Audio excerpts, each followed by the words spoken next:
I'm Lynn Ahrens, and I am the book writer and lyricist for Once on This Island. And I'm Stephen Flaherty, and I'm the composer for Once on This Island. Here's how Once on This Island was born. I tend to browse in bookstores a lot, and I particularly love browsing in places where there are used books, things that nobody else sees much value in, and just sort of little esoteric places to go and read. And I found a book on a used bookshelf. It was $1. I remember that. It's the second book that I found for $1 that became a show. And I brought it home. I read it in about an hour, and it so touched my heart and moved me and excited me that I got in a cab and I went over to Stephen's apartment and I knocked on the door and said, "Here's our next musical." And it did become our next musical. It is a beautiful Caribbean folk tale, almost a fairy tale. It's set on a mythical island somewhere in the Caribbean, and it involves the gods of this particular island, the god of earth, of water, of love, and of death.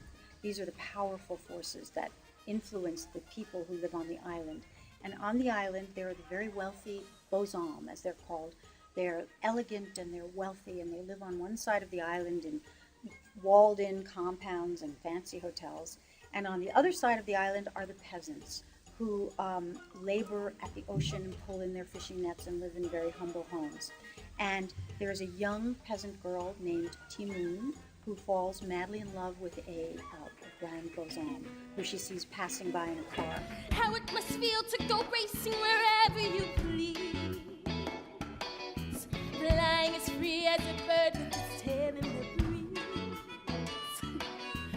Even the fish in the sea must be longing to fly, catching a glimpse of the stranger in white racing by. Oh gods, are you there? What can I do to get you to look down and give in? And he has a car accident, and she realizes that the gods of the island have fated her to take care of him and to save his life, and ultimately she thinks to marry him. And so she follows him across the island, leaving behind everything she knows, and goes to his side of the island, and through sheer perseverance and love, she heals him. She does care for him, she does save his life, but in the end, the gods have other plans for her. Oh gods, hear my prayer. I'm here in the field with my feet on the ground and my fate in the air, waiting for life to begin.